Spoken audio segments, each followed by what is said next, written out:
자, 제목은? 제목은? 아니. 자, 지금 지구 시스템을 하시다가, 우리 시스템과 상호작용이라는 단원의 진행 중에 지구 시스템이 어떻게 구성되어 있고, 어떻게 서로 상호작용하며 살아가는가를 하다가, 이제 직권에 대한 얘기가 등장을 해서, 지구 시스템의 일부인 직권이 과거로부터 현재까지 오는 동안에 여러 가지 변화를 거쳐왔더라. 그래서 직권의 변화가 어떤 방식으로 이루어지고, 그래서 우리는 그 직권의 변화를 설명하는 이론인 판구조론에 이제 같이 우리도 해서 판구조론으로 여러 가지 현상들을 설명하는 이야기들을 지난 시간에 하신 거고요. 오늘은 지구 시스템을 구성하는 요소 중에 생물권 에 대한 얘기를 할 거고, 생물권에서 벌어지는 여러 가지 상황에 대한 이야기를 3개로 쪼개서 나와 있어요, 지금. 그래서 제일 첫 번째는 생명 시스템, 즉 생명체를 구성하는 가장 기본 단위인 세포가 어떻게 생겼고 어떠한 기능을 하는가.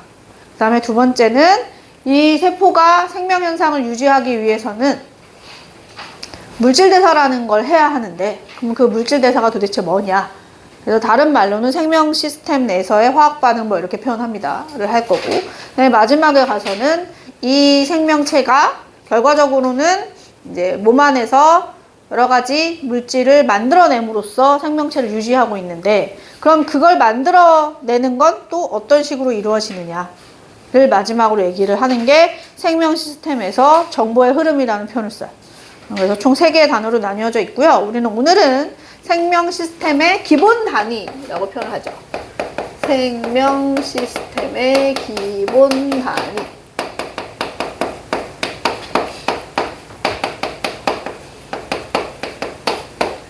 말이 좋아 생명 시스템이지 그냥 생명체야. 생명체를 구성하는 가장 기본 단위를 우리는 뭐라고 부르냐? 세포라고 불러요. 그래서 실은 이 세포의 기능, 세포 안에는 어떠한 것들이 있어서 얘네가 특별한 기능을 할 수 있는가, 뭐 이런 얘기를 하게 될 텐데, 그 이전에 그럼 세포라고 하는 게 모여서 독립적인 개체가 될 때까지 단계를 설정해 놓으셨어요. 그래서 세포 중에 모양과 기능이 같은 세포들을 모아서 조직이라고 합니다. 그리고 이 조직은 다시 이번에는 이제 꼭 모양이 같을 필요는 없어요. 비슷한 기능을 하는 조직이 모여 하나의 어떠한 기능을 하게 됐을 때를 기관이라고 하고요. 그 기관들이 모여 독립적인 어떤 생명 활동을 하게 되었을 때 개체라고 불러요.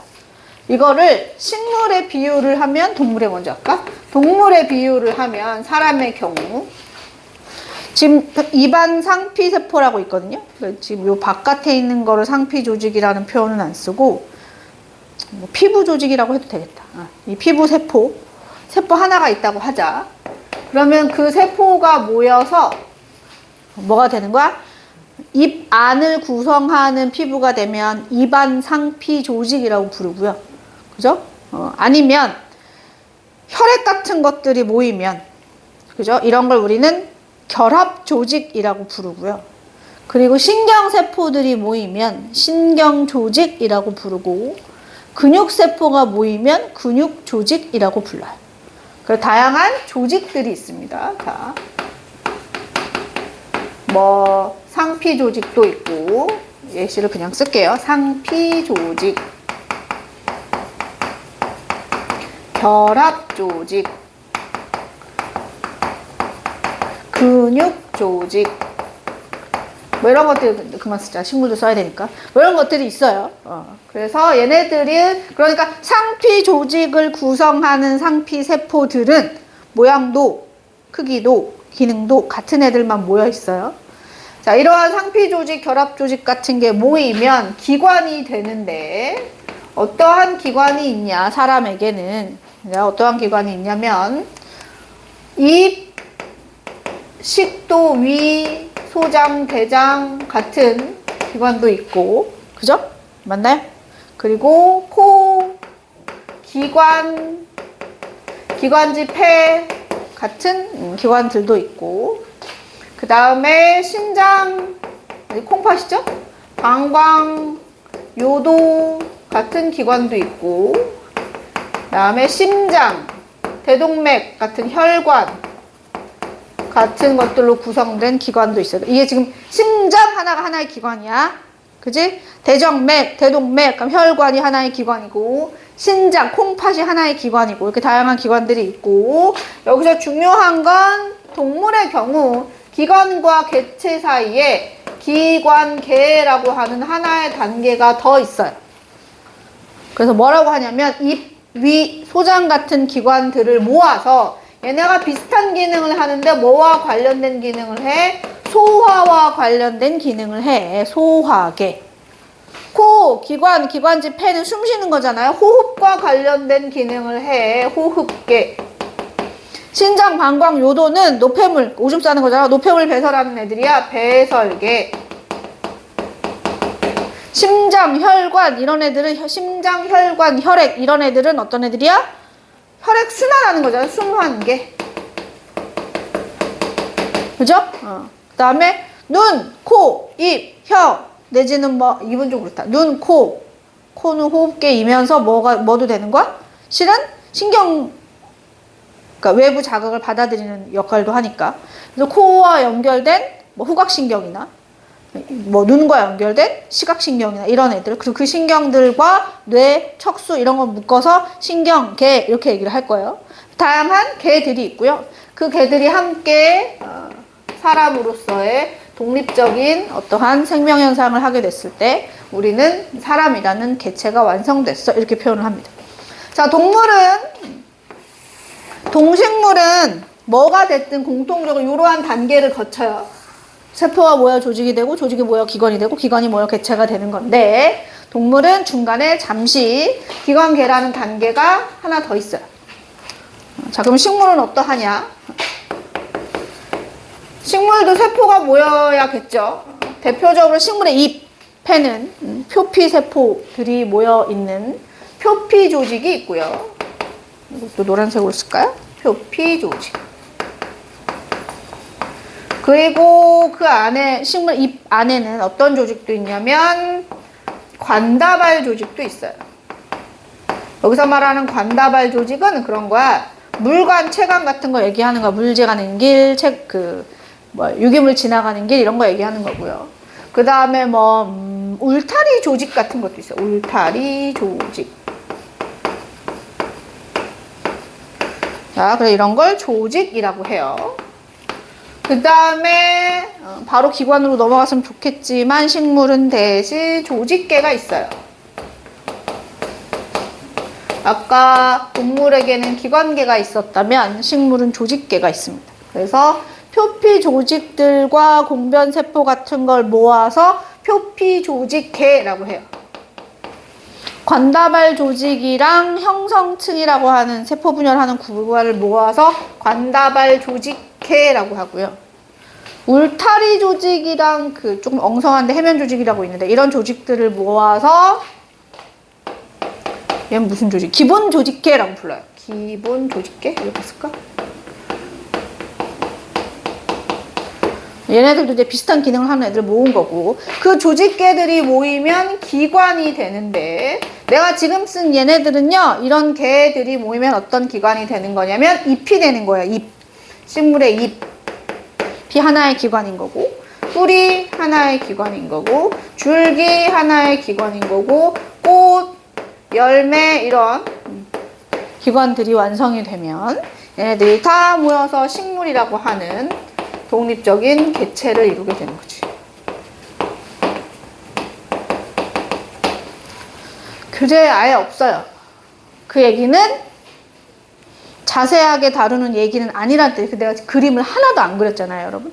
원래는 저게 다 그림이 있어요. 예를 들어 상피 조직이 그림이 있고, 그 다음에 상피 조직에서도 뭐가 속했느냐, 피부는 보호하는 상피 조직이고, 그 다음에 감각에 이용되는 상피 조직도 있고, 그 다음에 그 침 분비되거나 아니면 위에 분비되는 이제 뭔가를 세밀 샘이라고 표현하죠. 침샘, 뭐 위샘 이렇게 샘을 만들어내는 이제 조직도 있고, 그 다음에 우리 소화시킨 음식물이 소장 내벽으로 흡수가 되거든요. 이런 거는 또 흡수되는 조직도 있고, 되게 종류가 많은데 그러한 애들의 상세한 이야기는 지금 내가 안 했거든요. 하지 않은 이유는 그냥 이 흐름만 알고 계셔도 돼요.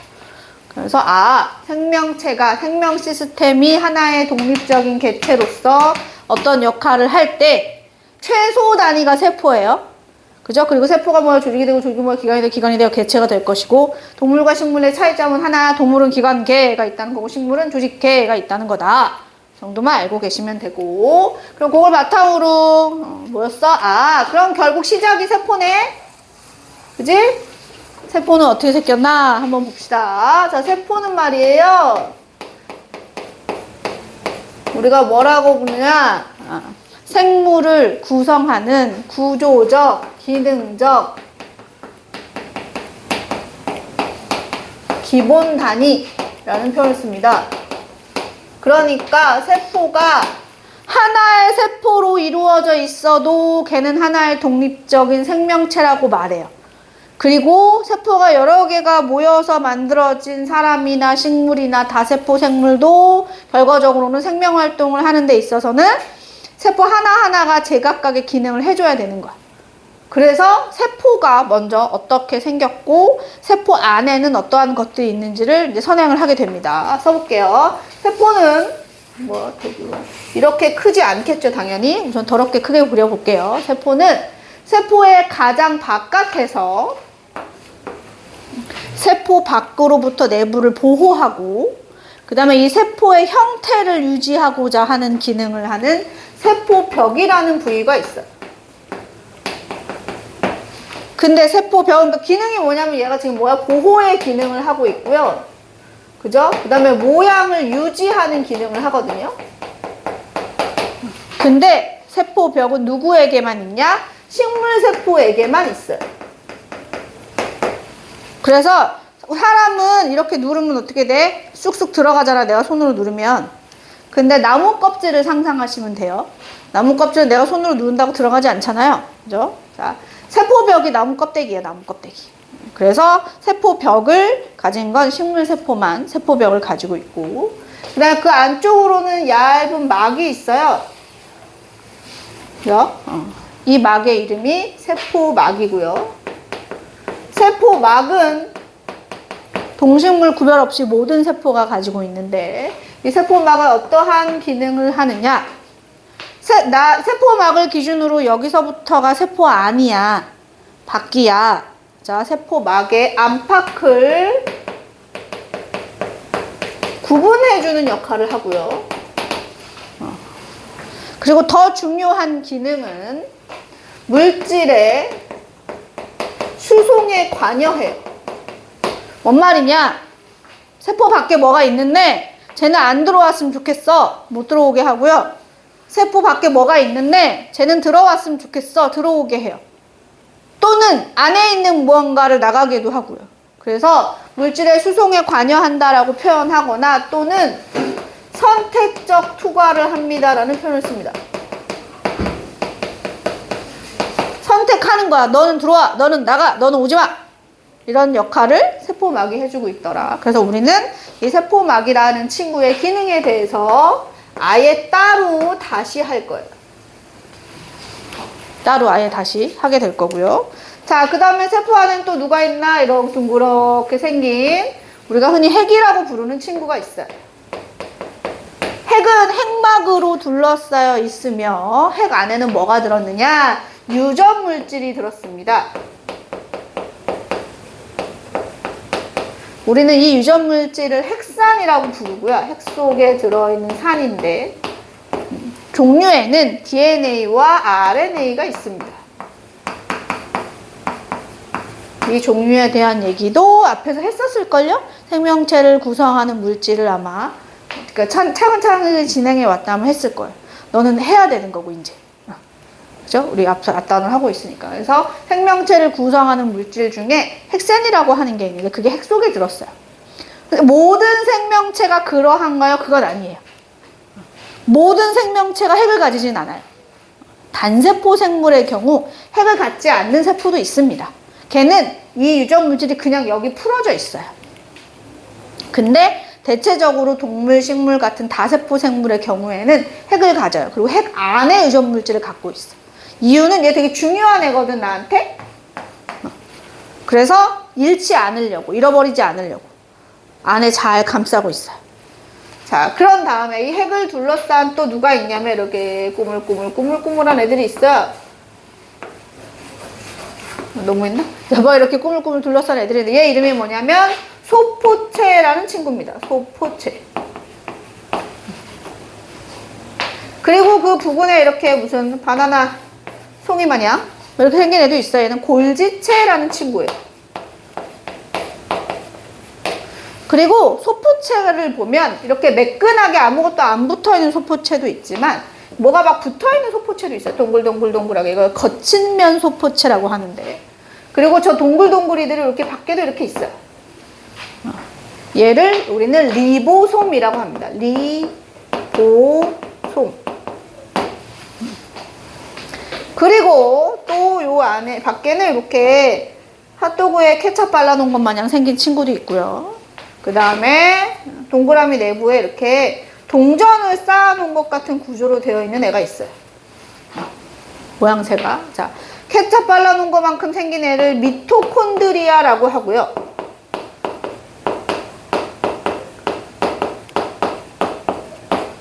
그 다음에 동전 쌓아놓은 것처럼 생긴 친구를 엽록체라고 하고요. 그 다음에 또 세포 안에는 이렇게, 지금 그림을 내가 너무, 여기 안에는 이렇게 무슨 주머니 같이 생긴 애도 있어요. 얘를 액포라고 합니다. 액포.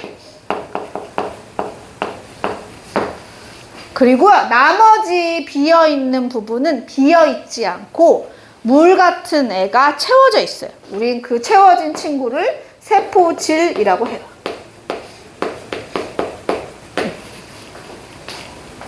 자, 이제 하나씩 다시 기능을 얘기해야 되겠죠? 자, 세포벽, 세포막, 핵은 했어요. 세포벽은 보호, 모양 유지, 식물에게만 있습니다. 세포막은 안팎을 구분해주며 물질의 수성에 관여하고 따로 상세하게 얘기하실 거고요. 그 다음에 핵은 유전 물질을 저장하고 있으며 그 유전 물질에는 DNA나 RNA 같은 애들이 있어요. 사람은 DNA로 이제 주로 유전에 관여하는 친구인데, 그죠? RNA로 하는 애들도 있어요. 바이러스는 여기서 얘기하면 안 되는구나. 세균 같은 애들은 기억해 주시면 되고요. 그러면 이제 하나씩 들어가 봅니다. 여기 지금 동글동글한 애들이 리보솜이라는 친구거든요. 리보솜은 뭐 하는 애냐? 얘는 예를 들어 선생님이 여기 상처가 났어요. 그러면 상처 난 자리에는 새로운 세포들이 만들어져야 하죠. 자, 이 세포는 주로 어떠한 물질로 이루어져 있냐면 물, 단백질, 인지질 뭐 이런 걸로 이루어져 있어요. 그러니까 다시 말하면 상처가 나면 새로운 세포를 만들려면 우리는 단백질이 필요해요. 그죠? 단백질이 필요합니다. 근데 그 단백질이 내가 먹은 돼지고기 속에 들어있는 단백질과 지금 내 세포를 만들어내기 위해 만들어야 하는 단백질의 종류는 달라요. 그러면 나는 단백질을 어떤 식으로 만드냐면, 나 아까 먹었잖아, 돼지고기. 그러면 그 돼지고기를 구성하는 단백질이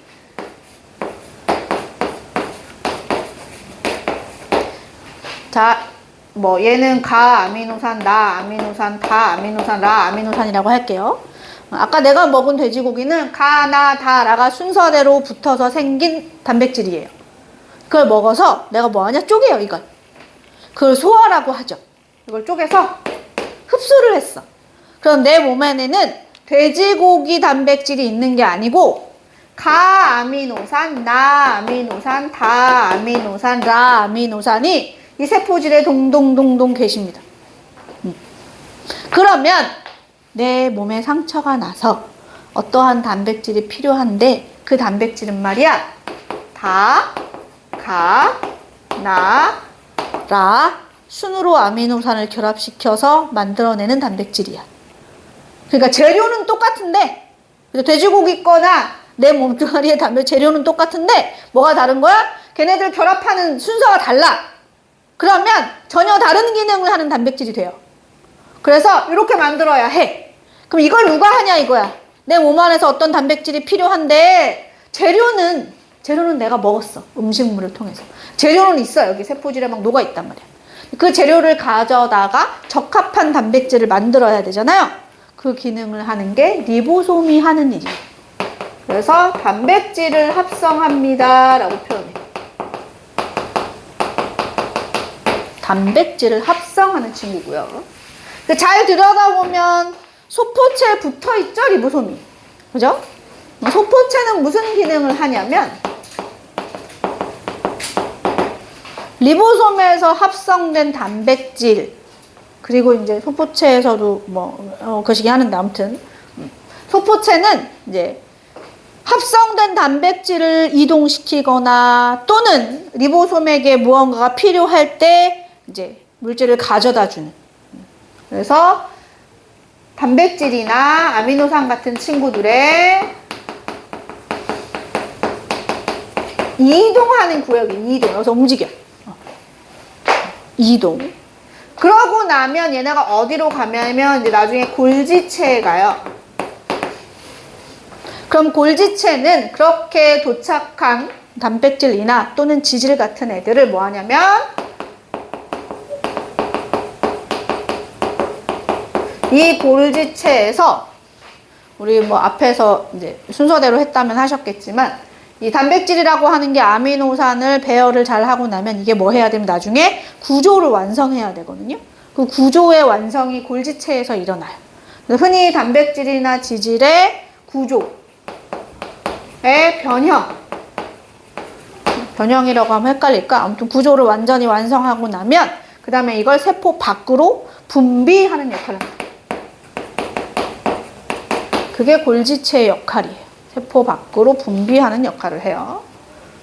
그리고 또 보니까 여기 미토콘드리아가 있다고요? 미토콘드리아는 뭐 하는 애냐?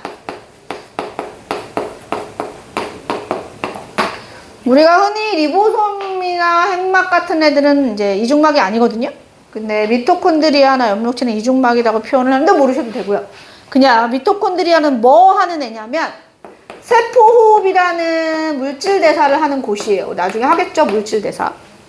세포호흡이라는 화학반응을 통해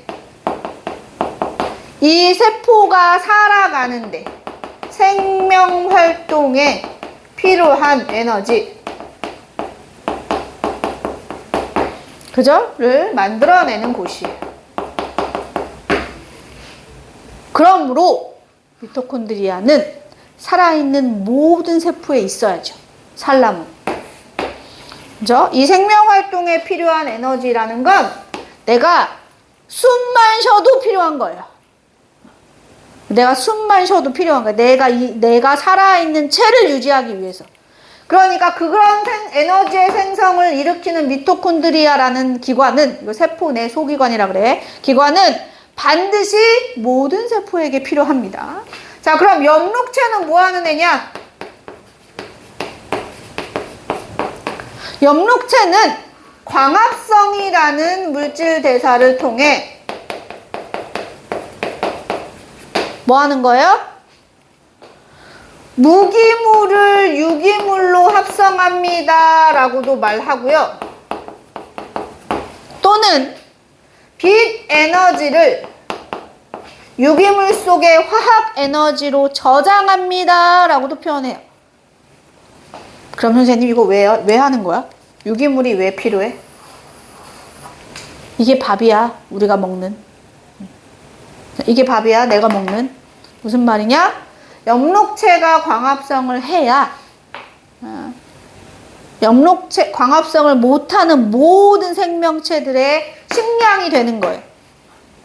그죠? 그래서 무기물을 유기물로 합성하거나 빛에너지를 유기물 속의 화학 에너지로 합성하는 역할을 합니다.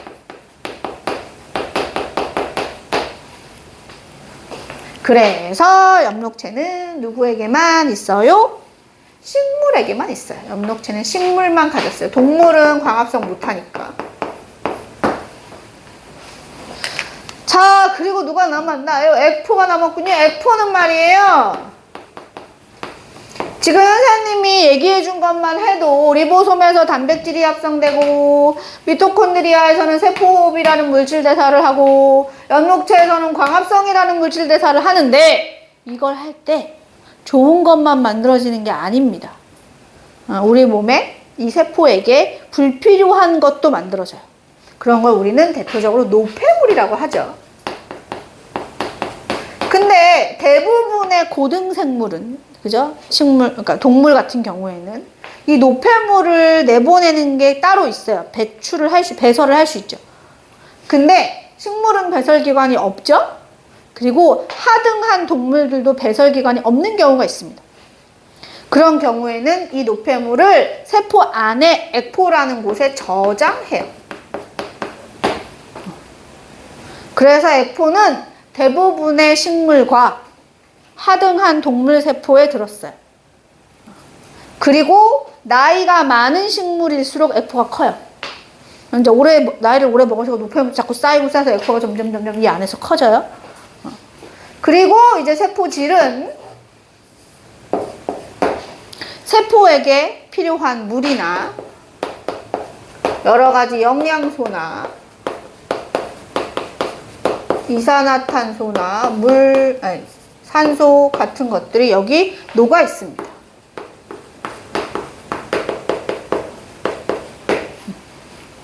그래서 필요한 산소는 이제 이따 세포 호흡하는 데 쓸 것이고, 이산화탄소는 만약에 얘가 식물 세포라면 광합성 하는 데 쓸 것이고, 영양소는 아까 돼지고기 드신 거 말하는 거예요. 내가 음식물을 통해 흡수한 영양소들이 세포질에 동동동동 떠댕기다가 뭐라도 만들어야겠어 하면 쟤네들이 누구한테 가는 거야? 리보솜한테 가는 거야.